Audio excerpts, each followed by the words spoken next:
efectivamente las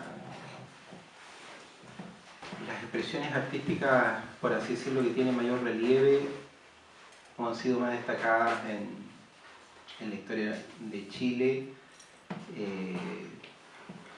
por la institucionalidad, efectivamente, es la visión desde el español respecto de nuestro pueblo y de nuestro proceso de resistencia. Por lo tanto, la pintura efectivamente de Chile refleja generalmente la visión de la aristocracia, ni siquiera del movimiento popular, o del Chile o del pueblo más modesto, no, es la visión de la aristocracia. Los primeros esbozos de pintura en Chile tienen que ver fundamentalmente con retratos y escenas de las clases pudientes, por así decirlo, dominantes, de la oligarquía, derechamente. Por lo tanto, eso es lo que tú encuentras en los museos, el Museo de Bellas Artes y otros. Y por lo tanto, lo que diga relación con actividades del pueblo es más bien una excepción. Eso en el ámbito netamente chileno. Ahora, respecto de nosotros, te podrás imaginar, o sea, la historia de Chile se construye con una negación y una invisibilización de lo que es nuestro pueblo. Y por cierto, con una mirada peyorativa al respecto. Esto tiene que ver precisamente con la construcción del otro. Dentro de ese esquema y paradigma yo lo señalaría, la construcción del otro. ¿Cómo Chile construye su identidad? La construye construyendo al otro, y el otro en general somos nosotros, los mapuches. Y ese otro es, por cierto, a mirada, por ejemplo, de Vicuña Maquena, por ejemplo, que señala abiertamente en sus textos de que somos salvajes, bárbaros, poblaciones bárbaras, y lo ponen. Tú vas al Museo Benjamín Vicuña Maquena, aquí en Vicuña Maquena precisamente, en la primera cuadra, tú vas a encontrar que está su foto y sus citas históricas, y dentro de eso se refiere al pueblo mapuche como pueblo bárbaro, que no aportan nada a la cultura y a la civilización occidental, ni mucho menos chilena. Por lo tanto, esa es la visión que existe de nosotros. Ahora, específicamente respecto a esta imagen, tiene que ver con una imagen de guerra. Y por cierto que la guerra es el escenario, el peor escenario que puede llegar a un pueblo o la humanidad en general. Ojalá nunca exista una situación de conflicto y de guerra. Y yo tengo la impresión de que los mapuches tenemos mayoritariamente esa visión, por tener o ser uno de los pueblos que tiene mayor experiencia de guerra de la humanidad. 300 años de resistencia solo contra el Imperio Español, y no menos de un siglo contra el Imperio Inca. Por lo tanto, si hay un pueblo que sabe de lo que es la guerra, es nuestro pueblo. Y por lo tanto, ese escenario es el peor escenario que puede enfrentar cualquier pueblo, y por cierto hay que evitarlo a toda costa. Lamentablemente, contra España se dio este escenario de guerra,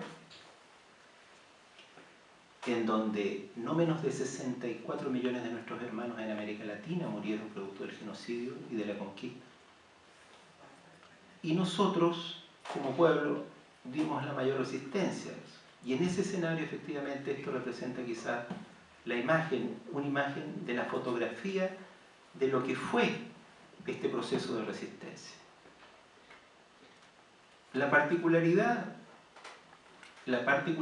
y eso porque también lo han hecho esa pregunta, muchos hermanos indígenas de América nos hacen esa pregunta. La particularidad es que efectivamente nuestro pueblo robaba mujeres, y eso es cierto. Y nosotros tenemos que decirlo así porque es parte de nuestra historia, no tenemos, por así decirlo, por qué ocultar, hay que verlo, dar cuenta de esta realidad. Efectivamente nosotros como pueblo resistimos a esto y fue una guerra de liberación. Nosotros fuimos el único pueblo que juzgó, condenó, encarceló al jefe de la conquista, que era Pedro de Valdivia, y fue ejecutado como criminal de guerra, y nosotros nos sentimos orgullosos de él.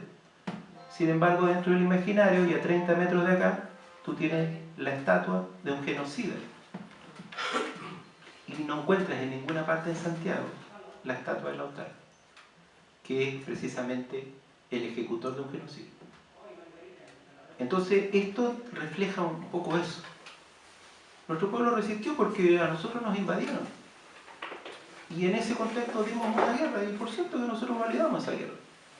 Ahora, en esta guerra efectivamente nosotros fuimos atacados, nuestras ancianas y nuestros ancianos fueron masacrados y nuestras mujeres fueron violadas. Si no, ¿cómo se explica que llegando 140 o 200 españoles a Chile se haya multiplicado la población española si venían 2 mujeres? Las matemáticas no cuadran, entonces es tan simple como eso. Tuvieron que violar, tuvieron que matar. Y nuestro pueblo se resiste a eso como lo haría cualquier pueblo del mundo, tan simple como eso.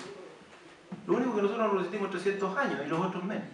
Entonces, esto refleja eso, de que nuestro pueblo hizo malones y de que nuestro pueblo quemó Santiago, la quemó no sé cuántas veces, la catedral esta también la quemó nuestro pueblo. Nosotros la reivindicamos esa y nos sentimos, digamos, parte de esa lucha de liberación. Decimos ir a la guerra y así es la guerra, es tan dura como eso. Y por eso decimos que ojalá nunca haya una guerra. Y por eso nuestro pueblo jamás ha atacado a otro pueblo, jamás, jamás. Nos está prohibido por filosofía y por religión oprimir a otro pueblo. ¿Por qué? Porque nosotros consideramos que todos los pueblos y todas las personas son iguales. Y por lo tanto, solamente podemos resistir, pero nunca atacar a otro pueblo. Y en ese contexto efectivamente se dio. Esta es una escena de guerra, lamentablemente es una escena que no nos gustaría que nunca se volviera a repetir, pero se da en ese contexto y yo creo de que, por cierto, también tiene que ver y explica, digamos, el odio, digamos, que se le tuvo de parte de España y de Chile respecto. Y también, por cierto, el temor que se le tuvo. O sea, Chile era considerado, y así se denominó, el cementerio de los españoles. O sea, toda la empresa de conquista en América Latina no tuvo las bajas que tuvo España en suelo mapuche, en el Gualmapu. Y si al señor Rugiendas no le parece que solamente esa es nuestra cultura, decimos no, hay mucho más que eso. Hay año nuevo, hay de todo, hay cultura, poesía, música.